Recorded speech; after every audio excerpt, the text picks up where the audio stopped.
আসসালামু আলাইকুম, কি অবস্থা সবাই? সবাই কেমন আছেন? এই যে আমি আজকে আপনাদের মাঝে একটা ভিডিও নিয়ে চলে আসলাম। ভিডিওটা হচ্ছে কি, আজকের ভিডিওতে সবাইকে দেখাবো। দেখেন, এই যে এখানে আমি কাঁচা রসুন নিয়ে নিচ্ছি। আজকে কাঁচা রসুনের আচারটা দিব। এখানে আমি হালকা হলুদ, তারপরে সর্ষে বাটা দিয়ে এটাকে আধা ঘন্টার মতন মাইখে রেখে দিয়েছি এখানে। তো এখানে আমি এই যে তেঁতুলের টকটা নিয়ে নিচ্ছি আচার দেওয়ার জন্য। এখানে তেঁতুলের টক, তারপরে এখানে পাঁচফোড়ন, তেজপাতা, তারপরে মরিচ, লাল মরিচটা নিয়ে নিছি আর কি। এই যে রসুনের আচারটা প্রায় হয়ে গেছে, এখন হালকা করে চিনি দিতেছি, তারপরে তেঁতুলের টকটা দিয়ে দিব।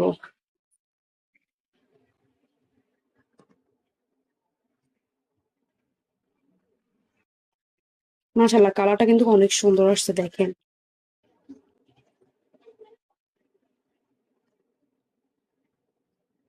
কে কে রসুনের আচার খাবেন সবাই চলে আসেন। সবার দাওয়াত রইলো রসুনের আচারের জন্য।